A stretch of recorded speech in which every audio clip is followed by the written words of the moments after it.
السلام علیکم ورحمۃ اللہ وبرکاتہ۔ بسم اللہ الرحمن الرحیم۔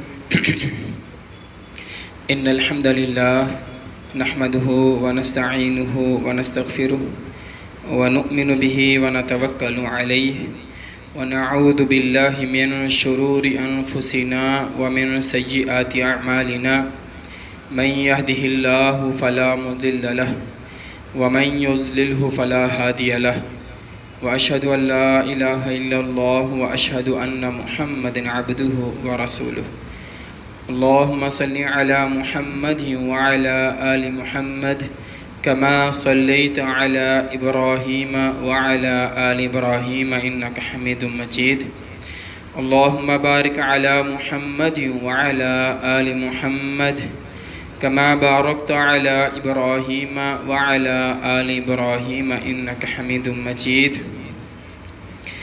أما بعد فإن خير الحديث كتاب الله وخير الهدي هدي محمد صلى الله عليه وسلم وشر الأمور محدثاتها وكل محدثة بدعة وكل بدعة ضلالة وكل ضلالة في النار اعوذ باللہ السمیع العلیم من الشیطان الرجیم بسم اللہ الرحمن الرحیم هل اتاک حدیث ضیف ابراہیم المکرمین اذ دخلوا علیہ فقالوا سلاما قال سلام قوم منکرون۔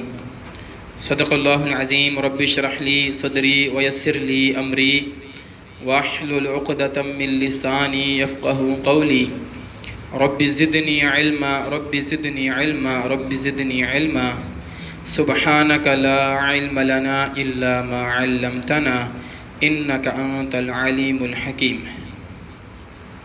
ہر قسم کی حمد و ثنا، بڑائی، کبریائی، بزرگی، برتری اللہ وحدہ لا شریک کی ذات ببرکات کے لیے ہیں۔ انگنت لا تعداد بے حد و حساب درود و سلام ہوں سید المرسلین رحمۃ للعالمین جناب محمد مصطفیٰ احمد مجتبیٰ صلی اللہ علیہ وآلہ وسلم کے ذات اقدس پر۔ انتہائی قابل احترام محترم مکرم معزز سامعین کرام، گفتگو ہو رہی ہے حضرت ابراہیم علیہ السلام کی سیرت کے حوالے سے۔ ہم نے یہ بات کر لی کہ حضرت ابراہیم علیہ السلام کی زندگی دو حصوں میں منقسم ہے۔ ایک حصہ ہجرت سے پہلے کا ہے جس میں آپ نے 3 مرحلوں میں دعوت دی ہے۔ پہلے اپنے گھر میں دعوت دی، اپنے باپ کو دعوت دی، پھر اپنی قوم کو دعوت دی اور وقت کے بادشاہ نمرود کو دعوت دی۔ پھر آپ اپنی جگہ سے ہجرت کر جاتے ہیں اور موجودہ جو فلسطین ہے وہاں پر تشریف لے آتے ہیں۔ یہاں سے پھر آپ کا ایک سفر مصر کا ہے، مصر سے آپ کو حضرت ہاجرہ ملتی ہیں، آپ واپس آ جاتے ہیں۔ اللہ رب العالمین آپ کو حضرت اسماعیل علیہ السلام عطا کرتے ہیں جو کہ حضرت ہاجرہ کی اولاد ہیں۔ اللہ کے حکم سے حضرت ابراہیم علیہ السلام حضرت ہاجرہ اور اسماعیل علیہ السلام کو خانہ کعبہ کے قریب، مسجد حرام کے قریب اکیلے تنے تنہا چھوڑ کر واپس آ جاتے ہیں۔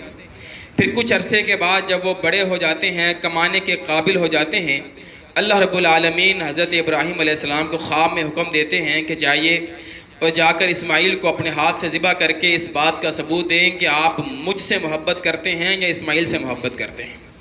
اس چیز کا امتحان ہوا، حضرت ابراہیم علیہ السلام اس میں پاس ہو گئے۔ ابراہیم علیہ السلام جب اس امتحان عظیم میں کامیاب ہوئے تو اللہ رب العالمین نے بطور انعام آپ کو ایک اور بیٹا اسحاق علیہ السلام کی بشارت دی کہ آپ نے ہمارے کہنے پر ہماری محبت میں اپنا بیٹا ذبح کرنے کے لیے تیار ہو گئے، ہم آپ کو ایک اور بیٹا دیتے ہیں، اور ساتھ ہی یہ بھی خوشخبری دی کہ یہ دونوں بیٹے آپ کے اسماعیل اور اسحاق، ان کو ہم برکت بھی دیں گے، اگلے سارے انبیاء انہی کی نسل سے ہوں گے، یعنی آپ کی ہی نسل سے ہوں گے۔ یہ اللہ رب العالمین نے بطور انعام اللہ کے رسول حضرت ابراہیم علیہ السلام کو نوازا۔ یہاں تک ہماری بات ہو گئی تھی۔ بات کو آگے بڑھاتے ہیں۔ اسماعیل علیہ السلام حضرت ہاجرہ کے ساتھ مکہ میں زندگی گزار رہے ہیں۔ ابراہیم علیہ السلام اپنی زوجہ حضرت سارہ کے ساتھ فلسطین میں زندگی گزار رہے ہیں۔ الخلیل کا شہر ہے، اس وقت کا کنعان کہلاتا ہے۔ حضرت ابراہیم علیہ السلام کی عمر 100 سال ہو گئی ہے اور حضرت ہاجرہ حضرت سارہ کی عمر 90 سال ہو گئی ہے۔ دونوں بوڑھے ہیں، اور وہاں پر زندگی گزار رہے ہیں، اکیلے زندگی گزار رہے ہیں. ایک ہی بیٹا ہے، وہ وہاں پر ہے. لیکن ابراہیم علیہ السلام پھر اللہ سے دعائیں کر رہے ہیں، اللہ مجھے سارہ میں سے بھی بیٹا دے. اور حضرت سارہ بھی چاہتی ہیں کہ جس طرح ہاجرہ کو اللہ نے بیٹا دیا ہے، اللہ مجھے بھی بیٹا دے. تو اللہ رب العالمین نے پھر حضرت سارہ کو دوسرے بیٹے اسحاق عطا فرمائے.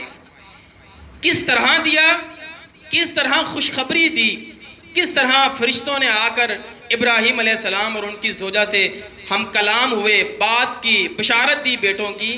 اللہ رب العالمین نے قرآن مجید میں کئی مقام پر، 3 سے 4 مقام پر اس واقعے کو ذکر کیا ہے کہ کس طرح فرشتے آئے، کس طرح ابراہیم نے ان کو ریسیو کیا، کس طرح مہمان نوازی کی، اور پھر انہوں نے کس طرح بشارت دی.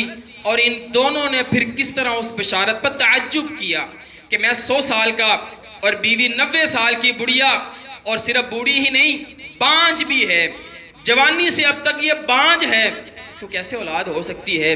یہ پورا واقعہ اللہ رب العالمین نے قرآن مجید میں 3-4 مقامات پر ذکر کیا ہے. ہم اس واقعے کو آج دیکھیں گے اور اس میں اپنے لیے جو اسباق ہیں وہ بھی نکالیں گے. اللہ رب العالمین سورۃ الذاریات 26واں پارہ ہے، آخری رکوع ہے. اللہ فرماتے ہیں هل اتاک حدیث ضیف ابراہیم المکرمین. لوگو، اے اللہ کے رسول، اے مکہ والو، اے مدینہ والو، کیا تم تک ابراہیم کے مہمانوں کا قصہ پہنچا ہے؟ جو ابراہیم کے پاس مہمان آئے تھے، کیسے آئے؟ مفسرین نے لکھا ابراہیم علیہ السلام کا نا ایک مشغلہ تھا، ایک عادت تھی، بڑی ہٹ کر اور بڑی عجیب عادت تھی. ابراہیم علیہ السلام کبھی اکیلے کھانا نہیں کھاتے تھے. اپنے غلام کو بھیجتے جاؤ، دیکھو شہر میں کوئی مہمان نظر آئے، کوئی مسافر، کوئی غریب، کوئی مسکین، اس کو میرے پاس لے آؤ. اس کو بٹھا کر اپنے ساتھ کھانا کھلاتے تھے، وگرنہ کھانا نہیں کھاتے تھے جب تک کوئی بندہ مل نہیں جاتا تھا. یہ معمول تھا، یہ کوئی کبھی کبھی نہیں، مہینے میں 1 دفعہ یا ہفتے میں 1 دفعہ، ایسا نہیں، روزانہ کا شیڈول تھا حضرت ابراہیم علیہ السلام کا. آپ مہمان نواز تھے، غریب نواز تھے، اور آپ اسی طرح غریبوں کو کھانا کھلاتے اپنے پاس بٹھا کر. آپ کا لقمہ اندر نہیں جاتا جب تک کوئی غریب آپ کے پاس بیٹھ کر کھانا نہیں کھاتا تھا. غلام کی ذمہ داری تھی، ڈھونڈ کر لاتا تھا. اسی لیے نا اسرائیلی روایات میں ایک روایت مشہور ہے، امام قرطبی نے لکھا ہے کہ ابراہیم علیہ السلام اسی طرح ایک بندے کو ڈھونڈتے ڈھونڈتے غلام ایک بندے کو لے آیا. ابراہیم علیہ السلام نے پاس بٹھایا، کھانا شروع کیا. ابھی کھانا شروع نہیں کیا تو اسے کہنے لگے پڑھ بسم اللہ، کھانا شروع کر. وہ کہنے لگا کون سی بسم اللہ، کون اللہ، کس کے نام کا ذکر کر رہے ہو؟ میں نہیں مانتا کسی اللہ کو. حضرت ابراہیم علیہ السلام ویسے تو بڑے نرم مزاج تھے، لیکن آج اللہ کا کفر سن کر ذرا نا جلال میں آ گئے. کہا اٹھ جا میرے پاس سے، جو اللہ کو نہیں مانتا میں اس کو کھانا کیسے کھلاؤں گا اپنا، جا چلا جا یہاں سے. وہ اٹھا چلا گیا. جبرائیل علیہ السلام آئے ابراہیم علیہ السلام کے پاس اور آ کر کہا اللہ فرما رہے ہیں اے ابراہیم، آج ایک دفعہ اس نے تیرے سامنے میرا کفر کیا اور تو نے کھانا نہیں اسے کھلایا. جب سے پیدا ہوا ہے آج تک میرا کفر کر رہا ہے، میں روز کھلاتا ہوں، میں روز کھلاتا ہوں اس کو. تو نے ایک دفعہ میرا کفر سنا ہے اور تجھ سے برداشت نہ ہوا، تو نے اٹھا کر اسے بھیج دیا ہے. ابراہیم علیہ السلام بڑے شرمندہ ہوئے، بھاگے گئے، پیچھے سے اس کو آواز دی، قریب بلایا، آ تو کھانا کھا لے. کہنے لگا نہیں، کھانا تب کھاؤں گا جب تو مجھے بتائے گا، پہلے تو نے مجھے اٹھا دیا تھا، اب کیوں بلا رہا ہے؟ حضرت ابراہیم نے پھر سارا قصہ بیان کیا. کہا میں نے تجھے اٹھایا اپنے جلال کی وجہ سے، جبرائیل آئے میرے رب کا پیغام لے کر، اللہ نے مجھے یوں کہا. یہ بات اس کے دل میں لگی کہ میرا اللہ ہر روز میرے کفر کے باوجود مجھے کھانا کھلاتا ہے، اور آج اگر ابراہیم نے مجھے ٹھکرا دیا تو میرے اللہ نے پیغام بھیجا ہے اس کو بلا کر کھلاؤ. یہی بات اس کے دل میں گھر کر گئی اور اس نے اسلام قبول کر لیا، ایمان کو قبول کر لیا، ابراہیم علیہ السلام کے ساتھ کھانا کھایا. تو ابراہیم علیہ السلام کا اسوہ، آپ کی عادت تھی کہ آپ مہمان نواز تھے، کوئی مسافر دیکھتے یا غریب مسکین دیکھتے اپنے پاس بلا لیتے. ایک دن کیا ہوا کہ دیکھا کہ شہر میں نا کچھ 3 لوگ ہیں جو اجنبی ہیں، پہچان میں نہیں آ رہے، قوم منکرون، پہچانے نہیں جا رہے.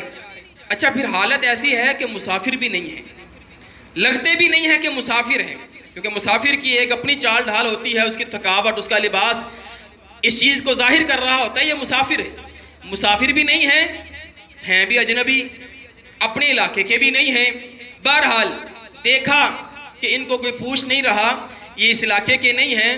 3 افراد تھے، تینوں کو اپنے پاس بلا لیا. خوبصورت نوجوان اپنے گھر میں لے آئے اور آتے ہی قالوا سلاما، انہوں نے آپ کو سلام کیا. قال سلام، حضرت ابراہیم علیہ السلام نے ان کو سلام کیا. اللہ نے قرآن میں ہمیں اور آپ کو، مجھے اور آپ کو سمجھایا کہ جب آپ اور ہم آپس میں ملتے ہیں تو ہمارے لیے جو اللہ نے انتخاب کیا ہے جس جملے کا، وہ سلام علیکم ہے.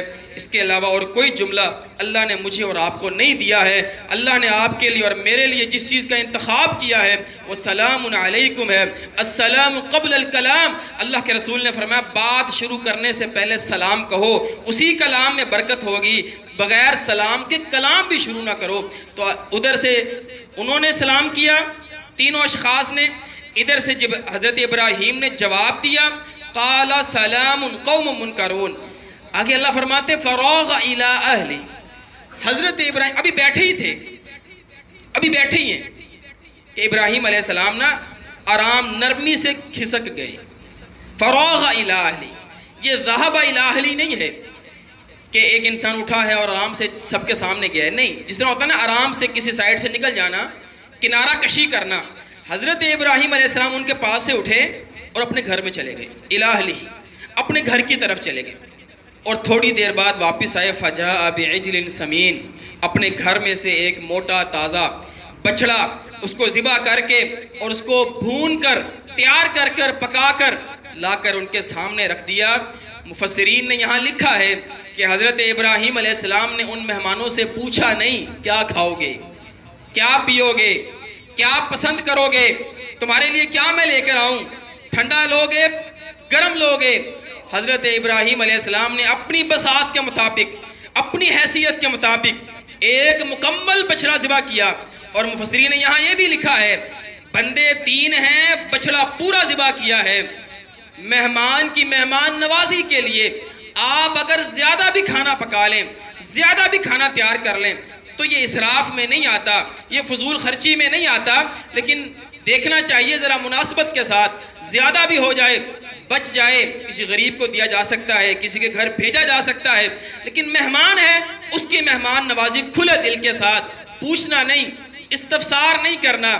کہا ابراہیم کی سنت یہ ہے، ابراہیم کے گھر جب مہمان آتے ہیں ابراہیم اپنی حیثیت کے مطابق جو گھر میں ہوتا ہے وہ پیش کر دیتا ہے. کھانا نہ کھانا اب اس کا مسئلہ ہے، پسند ناپسند اب اس کا مسئلہ ہے، کھائے یا نہ کھائے یہ اس کا مسئلہ ہے. انہوں نے نہیں کھایا، ابراہیم علیہ السلام نے پوچھا نہیں کھانا ہے یا نہیں کھانا ہے، لا دیا ہے. مفسرین نے یہاں مہمان نوازی کی آداب ذکر کیے ہیں کہ ابراہیم علیہ السلام نے آپ کو مجھے ادب سکھایا کہ مہمان جب گھر آ جائے تو اس کے لیے چیز لے آؤ جو گھر میں میسر ہے. ابراہیم علیہ السلام کے پاس ریوڑ تھا اور زیادہ تر ان کے پاس بڑا جانور تھا، گائے بیل وغیرہ، اس لیے انہوں نے ایک بچڑا ذبح کیا، بیل کا بچہ ذبح کیا اور لا کر ان کے سامنے جو گھر میں میسر تھا لا دیا. پوچھا نہیں ان سے، استفسار نہیں کیا اور لا کر ان کے سامنے رکھ دیا. 3 کی بجائے 30 بندوں کا کھانا تھا، ان کے سامنے رکھ دیا. اور پھر اگلی کیا بات کی، فجاء بعجل سمین فقربہ الیہم. ابراہیم علیہ السلام نے کھانا خود اٹھا کر ان کے قریب کیا. یہ آداب میں چیز شامل ہے. میزبان کو چاہیے کہ خود چیز اٹھا کر مہمان کے سامنے رکھے.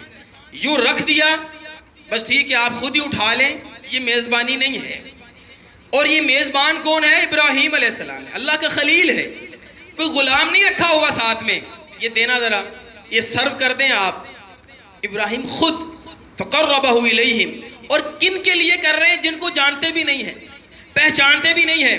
یہ نہیں کہ بڑا پرانا تعلق ہے، کوئی بڑی شخصیت آ گئی ہے تو آپ ذرا اہتمام کرتے ہیں، وگرنہ کوئی نیا بندہ ہو تو غلام اور خادمین سے بھی کام لے لیا جاتا ہے. فقربہ الیہم. حضرت ابراہیم علیہ السلام نے خود اس کھانے کو ان کے قریب کیا. قال الا تأکلون. اور اگلی جو بات کی، عجیب انداز ابراہیم علیہ السلام. عام طور پر ہم یہ کہتے ہیں کھانا قریب کر کے کھائیے، ابدا کل، کھائیے، شروع کیجئے. ابراہیم علیہ السلام کا انداز ذرا اور تھا. اس میں حکم ہے، کل کھائیے، یہ حکم ہے. ابدا شروع کیجئے، یہ حکم ہے، امر کا صیغہ ہے. لیکن حضرت ابراہیم نے کہا الا تاکلون، کھاتے کیوں نہیں ہو؟ شروع کیوں نہیں کرتے؟ کھاتے کیوں نہیں ہیں؟ تناول کیوں نہیں فرماتے؟ اس میں حکم نہیں ہے، استفسار ہے۔ اور آپ کو پتہ ہے ابراہیم علیہ السلام کا انداز شروع سے اب تک سوالیہ انداز ہے۔ آپ استفسار کرتے ہیں، آپ سوال کرتے ہیں، اگلے کے منہ سے جواب نکلواتے ہیں، خود نہیں جواب دیتے۔ الا تاکلون، بھائی کھاتے کیوں نہیں ہو؟ کیا بات ہے؟ شروع کیوں نہیں کر رہے ہو؟ تو یہاں سے یہ بھی ایک ادب علماء نے بیان کیا کہ حکم نہ چلائیے، مہمان پر حکم نہ چلائیں۔ ہاں اس کو اس انداز سے پوچھا جا سکتا ہے بھائی شروع کیوں نہیں کر رہے، اب کھاتے کیوں نہیں ہیں، کسی اور چیز کی بھی ضرورت ہے آپ کو؟ الا تاکلون، انہوں نے پھر بھی ہاتھ آگے نہ بڑھایا، کھانا شروع نہ کیا۔ فاوجس منہم خیفہ، حضرت ابراہیم علیہ السلام کو اب خوف پیدا ہوا، دل میں ایک خدشہ اور دہشت طاری ہوئی کہ کھانا کیوں نہیں کھا رہے ہیں؟ میں ان کے لیے بچڑا ذبح کر کے لایا ہوں، بہترین قسم کا کھانا سامنے پڑا ہے، ہیں بھی بڑے خوبصورت انسان، کھا کیوں نہیں رہے ہیں؟ کیا وجہ ہے؟ اب یہ جو خوف حضرت ابراہیم علیہ السلام کے دل میں پیدا ہوا، فاوجس منہم خیفہ، یہاں پر دو باتیں ذہن میں رہیں۔ ایک تو بات یہ ہے کہ یہ جو خوف ہے یہ فطرتی چیز ہے۔ بعض لوگ کہتے ہیں ڈرنا صرف اللہ کو لو، میں تو صرف اللہ سے ڈرتا ہوں، اور میں آپ کو بھی، اگر آپ مسلمان ہیں تو آپ کیسے کسی سے ڈر سکتے ہیں؟ آپ کے اندر خوف اور خشیت صرف اللہ کا ہونا چاہیے، صرف اللہ کا ڈر ہونا چاہیے۔ تو بھائی یہ کیا ہے پھر؟ ادھر ابراہیم علیہ السلام فاوجس منہم خیفہ، اللہ قرآن میں فرماتے ہیں ابراہیم کے دل میں خوف پیدا ہوا۔ قالوا لا تخف، سامنے والے مہمانوں نے کہا ابراہیم ڈریے نہ، گھبرائیے نہ، خوف نہ کیجئے۔ اس کا مطلب ہے وہ بھی سمجھ گئے تھے کہ ابراہیم ڈر رہے ہیں، ابراہیم کے دل میں خوف پیدا ہوا ہے۔ اسی طرح موسیٰ علیہ السلام کا واقعہ آتا ہے، جب موسیٰ علیہ السلام نے، اللہ نے کہا یہ عصا پھینکو، جب عصا پھینکا وہ سانپ بن گیا، اژدہا بن گیا۔ اللہ وہاں بھی فرماتے ہیں موسیٰ ڈر گئے، اس اژدہے کو دیکھ کر ڈر گئے۔ اللہ نے کہا لا تخف، ڈرنا نہیں، پکڑ اس کو، پکڑا تو دوبارہ عصا بن گیا۔ تو یہ جو دو واقعات میں نے آپ کے سامنے رکھے، ادھر مفسرین نے یہ بات لکھی ہے کہ یہ وہ خوف ہے جو ایک فطرتی خوف ہے۔ شیر کو دیکھ کر ڈرنا ایک فطرت ہے، سانپ کو دیکھ کر ڈرنا ایک فطرت ہے۔ اسی لیے اللہ کے رسول نے فرمایا نماز کی حالت میں 5 جانوروں کو آپ مار سکتے ہیں، پھر دوبارہ نماز وہیں سے شروع کر سکتے ہیں، یعنی آپ نماز کے اندر ہی ہیں، نماز نہیں ٹوٹی آپ کی۔ آپ نماز پڑھیں، آپ کے سامنے سانپ آ گیا، نماز میں ہی سانپ کو مار دیں، نماز نہیں ٹوٹے گی۔ بچھو آ گیا، نماز نہیں ٹوٹے گی آپ کی۔ جو بھی زہریلے جانور ہیں اگر وہ آ جائیں، یہ خوف ہے نا، بندہ کہ نہیں میں نماز پڑھ رہا، مینوں خوف نہیں، میں تو صرف اللہ سے ڈرتا ہوں، سانپ سے کیا ڈرنا، یہ جانوروں سے کیا ڈرنا۔ یہ فطرتی خوف ہوتا ہے جو انسان کی فطرت میں ہے، اللہ نے انسان کی فطرت میں اس خوف کو ڈالا ہوا ہے، یہ الگ خوف ہے۔ غیر اللہ سے وہ ڈر رکھنا جو اللہ سے رکھنا چاہیے، یہ الگ خوف ہے، یہ الگ خوف ہے۔ ایک فطرتی خوف وہ آپ کے اور میرے کنٹرول میں نہیں ہے، لیکن ایک اس طرح کا خوف رکھنا کہ جس طرح اللہ ہر چیز کو جانتا ہے، اللہ ہر چیز کو دیکھ رہا ہے، اللہ ہر چیز کو سننے والا ہے، اللہ ہر چیز پر قادر ہے، اللہ قدرت رکھتا ہے، یہ بھی میری ہر بات کو جانتا ہے، یہ بھی میری ہر بات کو سنتا ہے، یہ بھی میری ہر بات کو دیکھتا ہے، اس کے پاس بھی بڑی پاور ہے، اس کے پاس بھی بڑی قدرت ہے، یہ وہاں سے مجھے اٹھا سکتا ہے، یہ مجھے مار سکتا ہے۔ یہ جو خوف ہے یہ شرک ہے، اللہ کے علاوہ یہ خوف کسی اور سے نہیں ہو سکتا، وہ زندہ ہو یا مردہ ہو، وہ زندہ ہو یا مردہ ہو۔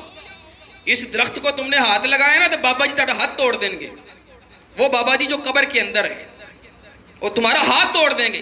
یہ ہاتھ توڑ دینا اور اس بابا جی کا خوف پیدا کرنا یہ شرک ہے۔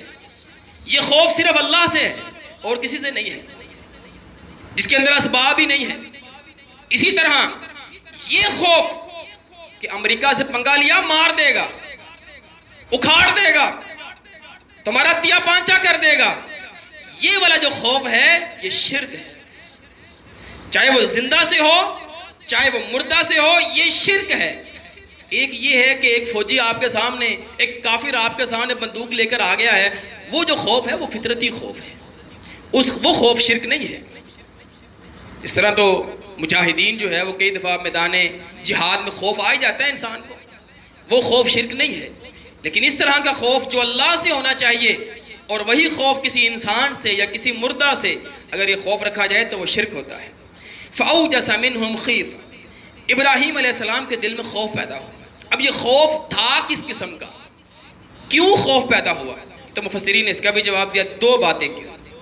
کہتے یا تو یہ خوف تھا کہ رواج یہ تھا کہ اگر کوئی مہمان کھانا نہیں نہ کھا رہا تو اس کا مطلب ہے کسی اور مقصد سے آیا ہے، چور ڈاکو ہے، کھانا نہیں نہ کھا رہا، مقصد کوئی اور ہے، لوٹنے کے لیے آیا ہے۔ تو ایک دفعہ یہ خیال میں آیا کہ کہیں مجھے نقصان پہنچانے تو نہیں آئے، ایسا تو نہیں کھانا نہیں کھا رہے ان کے ذہن میں کچھ اور ہو کہ بھائی کھانا نہیں ہم نے کھانا، ہم تو تمہارا گھر لوٹنے کے لیے آئے ہیں، تمہارا مال لوٹنے کے لیے آئے ہیں۔ ایک یہ خوف، یہ فطرتی خوف ہے، یہ کوئی ایسا خوف نہیں ہے کہ جو شرک ہے، یہ فطرتی خوف ہے کہ کوئی چور ڈاکو تو میرے گھر میں نہیں آ گیا۔ یا پھر علماء نے لکھا ہے کہ ابراہیم علیہ السلام اس چیز کو بھانپ گئے کہ یہ فرشتے ہیں، یہ انسان نہیں ہیں، اسی لیے نہیں کھا رہے ہیں، اور میں نبی ہوں، میرے پاس فرشتے آئے ہیں، پہلے بھی آتے رہتے ہیں، لیکن فرشتے انسانی شکل میں تب آتے ہیں جب عذاب دینا ہوتا ہے، اور یہ آج انسانی شکل میں میرے گھر میں کیوں آ گئے ہیں؟ کہیں ایسا تو نہیں کہ مجھ سے کوئی غلطی ہو گئی یا میری قوم سے کوئی غلطی ہو گئی ہے اور میری قوم پر یہ عذاب لے کر آ گئے ہیں؟ فَأَوْجَسَ مِنْهُمْ خِيفَةً، یہ خوف تھا ابراہیم علیہ السلام کہ کہیں میری قوم پر آج عذاب تو نہیں آ جائے گا اللہ کا۔ انہوں نے کہا قَالُوا لَا تَخَفْ، ابراہیم آپ نہ گھبرائیے، إِنَّا أُرْسِلْنَا إِلَىٰ قَوْمِ لُوط، ہم آپ کی طرف نہیں آئے، ہم لوط علیہ السلام کی قوم کی طرف آئے ہیں۔ دلاسا دیا، ذرا ان کو دلاسا دے کر سمجھایا کہ نہیں آپ کی طرف نہیں آئے عذاب کے لیے ہی ہیں، آپ نے صحیح پہچانا ہے۔ انسانی شکل میں فرشتے تبھی آتے ہیں جب عذاب دینا ہوتا ہے، ہم عذاب دینے کے لیے آئے لیکن آپ کی قوم کی طرف نہیں، ہم تو آئے ہیں لوط علیہ السلام کی قوم کی طرف۔ تو یہاں پر حضرت ابراہیم علیہ السلام کو ذرا تھوڑا سا وہ خوف دور ہوا۔ تو یہ دونوں جواب علماء نے دی، دوسرا والا زیادہ بہتر لگتا ہے۔ یہ میں آپ سورہ ہود کی طرف جا رہا ہوں، سورہ ہود کو ہم نے پڑھا ہے کہ انہوں نے فرمایا اِنَّا أُرْسِلْنَا إِلَىٰ قَوْمِ لُوط، ہم لوط علیہ السلام کی قوم کی طرف آئے ہیں، آپ کی طرف نہیں آئے۔ یہ جواب ظاہر کر رہا ہے ابراہیم علیہ السلام کا خوف یہ تھا کہ کہیں یہ عذاب لے کر تو نہیں آگے میری قوم کی طرف۔ انہوں نے کہا نہیں، آپ کے پاس نہیں، لوط علیہ السلام کے پاس۔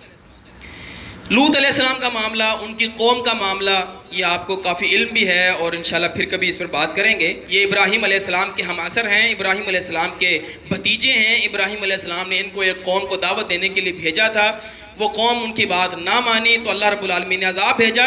یہ وہ والے فرشتے آئے ہیں، عذاب ان کو دینا ہے، لیکن پہلے ابراہیم علیہ السلام کے گھر میں حاضری دینے کے لیے آئے ہیں۔ اب وہ حاضری کس نوعیت کی ہے وہ آگے ہم بات کرتے ہیں۔ یہ جو تین لوگ تھے، مفسرین نے لکھا یہ ایک جبرائیل تھے، ایک میکائیل تھے اور ایک اسرافیل تھے۔ تینوں خوبصورت نوجوان اور انسانی شکل میں آئے تھے ابراہیم علیہ السلام کے پاس۔ وَامْرَأَتُهُ قَائِمَةٌ فَضَحِكَتْ، سورہ ہود۔ اللہ فرماتے ہیں ساتھ ہی نا ان کی حضرت سارہ بھی کھڑی ہوئی تھی۔ حضرت سارہ کیوں کھڑی تھی؟ یہ مہمان نوازی کے لیے، کو سامان وغیرہ منگوانا ہے، کیونکہ بیٹا تو ہے نہیں وہاں پر، اب کوئی اور خادم بھی نہیں ہے، تو بیوی پاس کھڑی ہیں سامان وغیرہ لانے کے لیے۔ جب انہوں نے سنا نا کہ یہ لوط علیہ السلام کی قوم کی طرف آئے ہیں، فضحکت، وہ مسکرائیں، ہنسی، کیونکہ وہ سمجھ گئیں کہ اچھا ہوا لوط علیہ السلام کی قوم کے ساتھ یہی ہونا چاہیے، یہ سمجھ نہیں رہی لوط کی بات۔ فضحکت، وہ مسکرائیں، اور جو خوف تھا ان کے ذہن میں بھی کہ یہ کھا کیوں نہیں رہے وہ بھی دور ہو گیا، اور لوط علیہ السلام کی قوم کا عذاب سن کر وہ مسکرانے لگی۔ اب فرشتے ذرا متوجہ ہو گئے حضرت سارہ کی طرف، انہوں نے دیکھا سارہ کھڑی ہیں مسکرا رہی ہیں، تو فرمانے لگے فَبَشَّرْنَاهَا بِإِسْحَاقَ، فرشتوں نے حضرت سارہ کو خوشخبری دی کہ ہم تجھے خوشخبری دیتے ہیں اسحاق علیہ السلام کی۔ وَمِن وَرَاءِ إِسْحَاقَ يَعْقُوبَ، اور یہ بھی خوشخبری دیتے ہیں کہ تیری زندگی میں اسحاق باپ بنے گا اور وہ بھی اس کا بیٹا یعقوب ہوگا. ڈبل خوشخبریاں. عمر کتنی ہے؟ 90 سال. بانج عورت ہے. پچھلے 90 سال سے کوئی نام و نشان نہیں اولاد کا، اور اب جب خوشخبری آئی ہے تو دوہری خوشخبری. اسحاق بھی ملے گا اور تیری ہی زندگی میں اسحاق کا بیٹا یعقوب بھی پیدا ہو جائے گا. یعنی تم دادا بھی بنو گے، دادی بھی بنو گے، تم اپنے پوتوں کو بھی دیکھو گے. یہ خوشخبری دی فرشتوں نے حضرت سارہ کو. یہاں پر علماء نے یہ بھی سوال کیا کہ حضرت سارہ کو کیوں خوشخبری دی؟ حضرت ابراہیم کو خوشخبری دینی چاہیے تھی. دوسری جگہ پر سورہ زاریات میں فَبَشَّرُوهُ بِغُلَامٍ عَلِيمٍ ابراہیم علیہ السلام کا ذکر ہے. تو یہاں پر علماء فرماتے ہیں کہ اسحاق کی خوشخبری سارہ کو اس لیے دی کہ ابراہیم کی اولاد تو موجود تھی، اسماعیل علیہ السلام. ابراہیم کے پاس تو اولاد ہے تھی، آلریڈی موجود تھی. اصل اولاد نہیں تھی تو سارہ کے پاس نہیں تھی. تو اصل خوشخبری کی حقدار بھی کون تھی؟ سارہ تھی. سارہ کو خوشخبری دینی تھی. ابراہیم علیہ السلام کو تو خوشخبری کی ضرورت نہیں، ان کی تو اولاد موجود ہے. اصل سارہ کی اولاد نہیں ہے. تو سارہ رضی اللہ عنہ کو خوشخبری دی کہ سارہ، اللہ تجھے بھی اولاد دے گا، تجھے اللہ بیٹا دے گا. جس طرح اللہ نے اسماعیل کو بیٹا دیا، وہ بھی نبی ہے، تیرا بیٹا بھی نبی ہوگا، اور پھر اس کا بیٹا یعقوب بھی نبی ہوگا. خوشخبری دی. اب یہ جو خوشخبری سنی تو ایک دم ہکی بکی رہ گئی. قالت یا ویلتا، کہنے لگی ہائے، آلیدو، کیا میں بچہ جنوں گی؟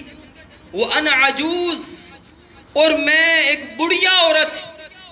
اور ادھر سورہ زاریات میں عجوز عقیم، بڑھیا بھی بانج بھی. وَهَذَا بَعْلِي شَيْخًا، اور یہ میرا شوہر 100 سال کا بوڑھا. ہم میں سے اولاد ہوگی؟ اِنَّ هَذَا لَشَيْءٌ عَجِيبٌ. فرشتوں یہ تو بڑی عجیب بات کر رہے ہو. اتنا عجیب ماجرا، میں 90 سال کی، یہ 100 سال کا، میں 90 سال سے بانج، جوانی میں ہوئی نہیں، اب کیسے اولاد ہوگی؟ یہ کیا بات کر رہے ہو؟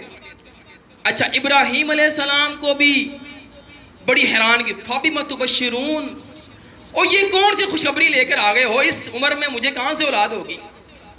اور میری بیوی بھی بانج ہے اور بڑھیا ہے، بوڑھی ہیں، کیسے مجھے اولاد ہوگی؟ دونوں بڑے حیران ہوئے. آگے سے فرشتہ کہتا ہے قَالُوا أَتَعْجَبِينَ مِنْ أَمْرِ اللَّهِ، اللہ کے حکم پر تعجب کرتے ہو؟ کس چیز کو عجیب سمجھ رہے ہو؟ کہ اللہ بڑھاپے میں اولاد دے دے، یہ عجیب ہے؟ اللہ نے آدم کو بغیر ماں باپ کے پیدا کیا، اللہ وہ عجیب نہیں؟ اللہ نے حوا کو بغیر ماں کے اکیلے مرد سے پیدا کر دیا، وہ عجیب نہیں؟ اللہ نے ساری کائنات کو پیدا کر دیا، وہ عجیب نہیں؟ ان هذا لشیء عجیب، یہ عجیب نہیں ہے. ان اللہ، بے شک تمہارے اللہ نے یہ فیصلہ کر لیا. قالوا كذلك قال ربك انه هو الحکیم العلیم، یہ تمہارے رب نے کرنا ہے، تم نے نہیں کرنا، نہ میں نے کرنا ہے. یہ کمال، یہ سارے کام میرے رب کے ہاتھ میں ہے. وہ چاہے 100 سال کے بوڑھے، 90 سال کی بانج اور بوڑھی عورت کو اللہ بیٹا بھی دے سکتا ہے، پوتے بھی دے سکتا ہے. اللہ کے ہاتھ میں کوئی کمی نہیں. یہب لمن یشاء اناثا ویہب لمن یشاء ذکور او یجعل من یشاء عقیما. اللہ جس کو چاہے بیٹا دے، بیٹی دے، دونوں دے، جس کو چاہے کچھ نہ دے. یہ اللہ کے ہاتھ میں ہے. پریشان نہ ہو. اور تم جیسے لوگ جنہوں نے ساری زندگی اللہ کے عجائبات دیکھے ہیں، اے ابراہیم، آگ میں سے زندہ نکلنا عجیب نہیں تھا؟ اے ابراہیم، کیا بیٹے کو ذبح کر رہے ہو، بیٹا ذبح نہیں ہو رہا، وہ عجیب نہیں تھا؟ یہ کیسے عجیب ہو سکتا ہے؟ اتعجبین من امر اللہ، اللہ کے حکم پر کس طرح تم تعجب کر سکتے ہو؟ تعجب نہ کرو، یہ ہو کر رہے گا. اور پھر وہ ہوا. اسحاق علیہ السلام اللہ نے دیے، اور آپ کو اور مجھے اللہ نے پھر وہی عقیدہ سمجھایا کہ حضرات، اے میرے بندو، اے انسانوں، اولاد دینا میرے ہاتھ میں ہے، کسی اور کے ہاتھ میں نہیں ہے. میں چاہوں جوانی میں دے دوں، میں چاہوں بڑھاپے میں دوں، چاہوں نبی کو دوں، چاہوں نہ دوں، یہ میرے اختیار میں ہے، مجھے کوئی پوچھ نہیں سکتا. لہذا جب مانگنا ہو تو مجھے سے مانگنا، کسی اور سے نہ مانگنے چلے جانا، کسی اور کے در پر نہ جو ہے ٹھوکریں مارتے پھرنا. میرے سے مانگنا ہے اور میں دوں گا. اگر میں نے دینا ہوا تو بڑھاپے میں بھی دوں گا, نہیں دینا ہوا تو ساری دنیا مل کر بھی تمہیں اولاد نہیں دے سکتی. یہ تو مکھی کا پر نہیں بنا سکتے, یہ تو مچھر کا پر نہیں بنا سکتے, یہ تو مکھی جو ان سے چھین کر لے جائے وہ واپس نہیں لا سکتے. تم کیا یہ ان سے اولاد مانگو گے؟ کیا یہ تمہیں اولاد دیں گے؟ اولاد مانگنی ہے تو مجھ سے مانگنی ہے, میں نے ہی دینی ہے. اللہ رب العالمین نے ان کو اولاد سے نوازا. یہاں پر ایک اور بات جو ہماری سمجھنے والی علماء بیان کرتے ہیں, اب یہاں پر اولاد ابراہیم کو بھی ملی ہے اور حضرت سارہ کو بھی ملی ہے. ابراہیم علیہ السلام کا یہ معجزہ ہے کہ 100 سال کی عمر میں بڑھاپے میں ان کو اولاد ملی ہے. عام طور پر ایسا نہیں ہوتا, لہذا یہ معجزے میں کرنے والی ذات اللہ کی ہوتی ہے. جس کے ہاتھ پر ہوتا ہے وہ نبی ہوتا ہے. کرنے والی ذات اللہ ہی ہوتے ہیں, لیکن جس کے ہاتھ پر ہوتا ہے, جس سے رونما ہوتا ہے, وہ نبی ہوتا ہے. لیکن حضرت سارہ کیا تھی؟ اولاد ہوئی کس میں سے؟ سارہ میں سے. سارہ 90 سال کی ہیں اور بانج بھی ہیں, تو حضرت سارہ میں سے جو اولاد ہونا ہے کرنے والی ذات اللہ کی ہے, لیکن حضرت سارہ کی ایک کرامت ہے. نبی کا معجزہ ہوتا ہے اور ولی کی کرامت ہوتی ہے. اس معاملے میں حضرت ابراہیم کا معجزہ کہلائے گا کہ 100 سال میں بیٹا ہونا ان کا, اور حضرت ہاجرہ کی کرامت کہلائے گی کہ 100 سال 90 سال کی عمر میں ان کو اللہ نے بیٹا دیا. دینے والی ذات, اس کو ذہن میں رکھیں پہلے, دینے والی ذات اللہ کی ہے, لیکن جس کے ہاتھ پر ہو رہا ہے وہ یا نبی ہے تو معجزہ ہے, ولی ہے تو کرامت ہے. یہ واقعہ بھی اس بات کا ثبوت ہے کہ اہل السنہ والجماعہ, اہل توحید اس بات کو مانتے ہیں کہ قرآن مجید میں اللہ نے جہاں معجزات کا ذکر کیا ہے وہاں کرامت کا بھی ذکر ہے. جہاں معجزات ثابت ہیں وہاں کرامتیں بھی ثابت ہیں. اللہ اپنے نبیوں کے ہاتھوں پر معجزہ کرتا ہے. اچھا, یہ فرشتے نظر آئے, ابراہیم علیہ السلام کو بھی نظر آئے, ابراہیم کو نظر آنا معجزہ, سارہ کو نظر آنا کرامت. حضرت مریم علیہ السلام کے بعد جبرائیل علیہ السلام آئے, ہم کلام ہوئے. جب جبرائیل نبی کے پاس آتے ہیں تو وہ معجزہ ہوتا ہے. جب کوئی فرشتہ کسی ولی کو نظر آ جائے تو وہ کرامت ہوتی ہے.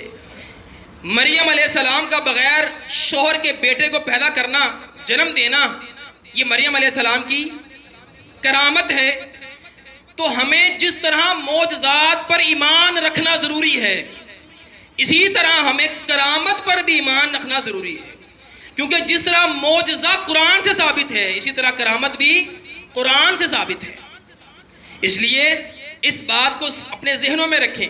یہ عقیدے کا مسئلہ ہے کہ اگر کوئی ولی, کوئی صحابی, کوئی اللہ کا پیارا, اس سے کوئی کرامت رونما ہو جائے تو ہم اس کا انکار نہیں کر سکتے, ہم اس کا انکار نہیں کرتے. ہاں, ہم اس کا ثبوت مانگتے ہیں, ہم اس کا ثبوت مانگتے ہیں. کیا یہ واقعی ہوا ہے یا نہیں ہوا ہے؟ اگر یہ ثابت ہو جائے کہ ہاں یہ واقعی ہوا ہے تو بھائی منوان ہمارا ایمان ہے, اللہ اپنے ولیوں کے ہاتھ پر ایسے کرامتیں کرتا ہے, کوئی بعید نہیں ہے. ہونے یا نہ ہونے میں ہمیں اور آپ کو اختلاف نہیں ہونا چاہیے, انکار نہیں کرنا. یہ کیسے ہو سکتا ہے جی؟ یہ کیسے ممکن ہے کہ ایک آپ کہتے ہیں جی وہ اللہ کے ولی ہیں, انہوں نے مریض کے اوپر ہاتھ پھیرا اور اس کی آنکھیں ٹھیک ہو گئیں. یہ کیسے ہو سکتا ہے جی؟ نابینا بینا ہو گیا, اس کی آنکھیں واپس آ گئیں, یہ کیسے ہو سکتا ہے بھائی؟ اچھا, اللہ قرآن میں فرماتے ہیں عیسیٰ علیہ السلام نابینا کے چہرے پر ہاتھ پھیرتے تھے, اس کی بینائی آ جاتی تھی. یہ کیسے ہو سکتا ہے؟ یہ کیسے ممکن ہے؟ ادھر معجزہ ہے, ادھر کرامت ہے. ادھر کرنے والی ذات اللہ کی ہے, ادھر بھی اللہ ہی کر رہے ہیں, ادھر بھی اللہ ہی کر رہے ہیں. وہاں نبی کے ہاتھ پر ہو رہا ہے, یہاں ولی کے ہاتھ پر ہو رہا ہے. اس چیز کا انکار نہیں کر سکتے میں اور آپ کہ یہ کیسے ہو سکتا ہے. ہاں, اس چیز پر ہم بات کر سکتے ہیں کہ ایسا ہوا ہے. کیا یہ جو بندہ بیان کر رہا ہے یہ سچا ہے یا جھوٹا ہے؟ کیا اس کے پاس کوئی تسلسل ہے, روایت ہے, یہ سچوں کی خبر ہے یا جھوٹے بھی اس کے اندر ملوث ہیں؟ ایویں ہی اپنے پیر سان بڑا بدھان واسطے, ایویں بابا جی نے بدھان واسطے خود اپنی طرف سے گھڑ لی باتیں. اس پر بات ہو سکتی ہے, لیکن کرامت کا انکار نہیں کیا جا سکتا. دیکھیں سلیمان علیہ السلام کا واقعہ آپ کے سامنے ہے. سلیمان علیہ السلام نے کہا تخت کون لے کر آئے گا؟ کون لے کر آیا؟ ایک انسان، عام انسان، صحابی، نہ وہ نبی ہے نہ نبی نہیں ہے، نہ وہ رسول ہے، کوئی عام ولی ہے اللہ کا. سلیمان علیہ السلام کا صحابی ہے. اس نے اللہ سے مدد مانگی، اللہ کا ذکر کیا، اللہ سے دعا کی، زمین پھٹتی ہے، تخت باہر آ جاتا ہے. حضرت سلیمان بھی حیران رہ جاتے ہیں. قال ھذا من فضل ربی، اور فوراً کہا یہ میرے رب کا فضل ہے، تیرا کمال نہیں ہے، کمال کس کا ہے؟ رب کا. عقیدہ بھی سمجھایا کہ یہ جو تیرے ہاتھ سے کرامت رونما ہوئی ہے یہ تو نے نہیں کی کس نے؟ اللہ نے کی ہے. اور تو اللہ کا ولی ہے، تیرے ہاتھ پر اللہ نے یہ کام کروایا ہے. یہ کرامتیں قرآن میں ثابت ہیں، قرآن سے اس کے ثبوت ہیں. لہٰذا ہم صرف قرآن کی ہی کرامتیں نہیں مانتے، اس کے علاوہ کیا قرآن کے بعد اور کوئی کرامت ہی نہیں ہوئی آج تک؟ کیا صحابہ کی کرامتیں نہیں ہیں؟ کیا اللہ کے ولیوں کی کرامتیں نہیں ہیں؟ ہیں، ہم مانتے ہیں ان کو، لیکن وہ ثابت ہونی چاہیے. قرآن کی تو ہر کرامت ثابت ہے نا. قرآن تو الحق ہے، اللہ کا کلام ہے، لہذا ہم کرامت کو بھی مانتے ہیں اور اس کے ثبوت کو بھی مانتے ہیں کیونکہ وہ قرآن میں آ گئی ہے. اب یہ جو آپ بیان کر رہے ہیں کرامت ہو سکتی ہے، اس میں کوئی نفی نہیں. کیا یہ سچ ہے یا نہیں ہے؟ کیا یہ من گھڑت تو نہیں ہے؟ کیا اپنے بزرگوں کو بڑھانے کے لیے تو نہیں بات کی جا رہی؟ اس پر بات ہو سکتی ہے، لیکن اس کرامت کا انکار میں اور آپ نہیں کر سکتے، نہ ہی ہمیں کرنا چاہیے، کیونکہ ہمارا عقیدہ یہ ہے اس کام کو کرنے والی ذات اللہ کی ہے. لہٰذا اس سے اگلا سٹیپ بھی آپ ذہن میں رکھیں جہاں سے مسئلہ خراب ہوتا ہے. اگر نبی کوئی معجزہ کر رہا ہے، اللہ نے نبی سے کوئی معجزہ کروا دیا ہے، تو کیا اللہ نے صحابہ کو مکلف کیا ہے کہ اب وہ جا کر نبی سے مانگنا شروع کر دیں؟ نہیں کیا ہے. کیا صحابہ کو اب یہ تعلیم دی گئی ہے کہ اب اللہ سے مانگنے کی ضرورت نہیں ہے، اب آپ کے پاس نبی رسول آ گئے لہذا اسی سے مانگ لیا کرو؟ ایسا نہیں ہے. اور پھر اگلی بات، جو معجزہ ہوتا ہے وہ نبی کے ہاتھ میں نہیں ہوتا، وہ اللہ کے ہاتھ میں ہوتا ہے. جب چاہتا ہے اللہ کرواتا ہے.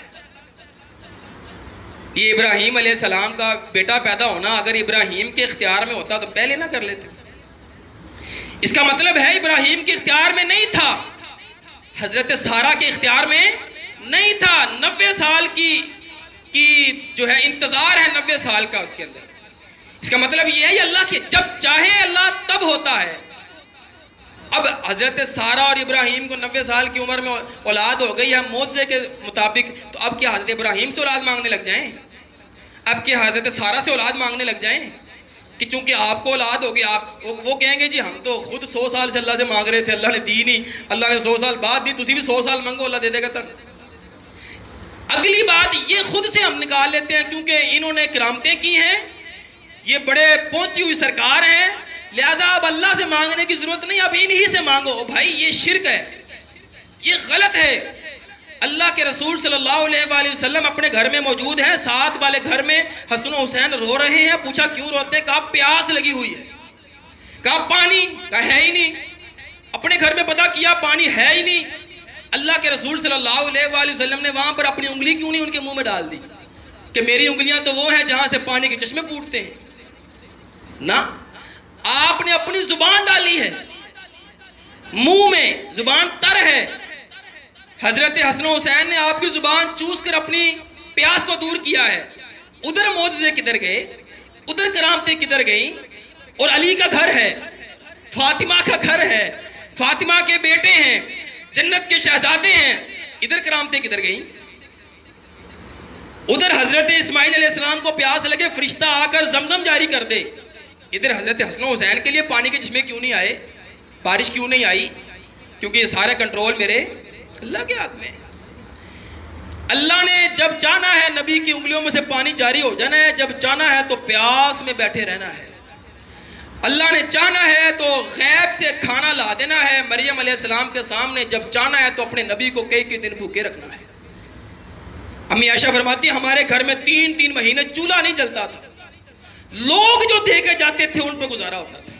لوگ جو دے کے جاتے، کوئی کھجور دے جاتا، کوئی پانی دے جاتا، اس پر ہم گزارا کرتے تھے. اور ادھر حضرت مریم کو کیا مل رہا ہے؟ بن موسم کے میوے مل رہے ہیں، پھل مل رہے ہیں، ادھر کیوں نہیں مل رہے؟ حضرت مریم کی اپنی فضیلت ہے، امی عائشہ کی اپنی فضیلت ہے، یہ اللہ کے رسول کا گھر ہے، آپ کا حجرہ ہے، پھل کیوں نہیں آ رہے؟ اور پھل دینے والی ذات اللہ کی ہے۔ یہ معجزہ اور کرامت بھی ہمیں عقیدہ سکھا رہا ہوتا ہے کہ یہ جو کرامت، یہ جو معجزہ ہوئی ہے بھائی، یہ اللہ نے کیا ہے، ان کا اختیار نہیں۔ اگر ان کے اختیار میں ہوتا تو یہ پہلے کر لیتے، پہلے کیوں نہیں کیا انہوں نے؟ اس لیے ہم کرامت کو مانتے ہیں لیکن اس کرامت کرنے والے سے نہیں مانگتے، نہ ہی اسے مانگنا ہے۔ یہ شرک ہے، یہ کفر ہے۔ اللہ رب العالمین ہمیں اسے محفوظ رکھے، اللہ ہمیں صرف اپنا محتاج رکھے، اور عقیدہ توحید پر ہی اللہ ہمیں زندگی گزارنے کی، اور اسی عقیدے پر اللہ ہمیں موت دے۔ قیامت والے دن ہم اٹھیں، اللہ ہمیں موحدین کے ساتھ کھڑا کرے، توحید والوں کے ساتھ کھڑا کرے، جنہوں نے کبھی اللہ کے ساتھ کسی کو شریک نہ کیا ہو، نہ کسی کافر کو، نہ کسی زندہ کو، نہ کسی مردہ کو۔ ہمارے لیے صرف اللہ ہی کافی ہے، حسبنا اللہ ونعم الوکیل۔ کسی کی کرامتیں، کسی کے معجزات، اس کو نہ اللہ بنا سکتے ہیں نہ اس کو رب بنا سکتے ہیں۔ وہ نبی ہے اور نبی اللہ کا بندہ ہوتا ہے، وہ ولی ہے اور ولی اللہ کا بندہ ہوتا ہے، وہ عابد ہوتا ہے، وہ معبود نہیں ہوتا، وہ عبادت گزار ہوتا ہے، وہ معبود نہیں ہوتا۔ اس لیے ان سے نہیں مانگنا، اللہ سے مانگنا ہے۔ اللہ نے ان کو دیا، اللہ نے ہمیں دینا ہے، اللہ سے ہی ہم نے مانگنا ہے۔ ایاک نعبد و ایاک نستعین، ساری زندگی اللہ ہی کی عبادت اور اللہ ہی سے مانگنا ہے۔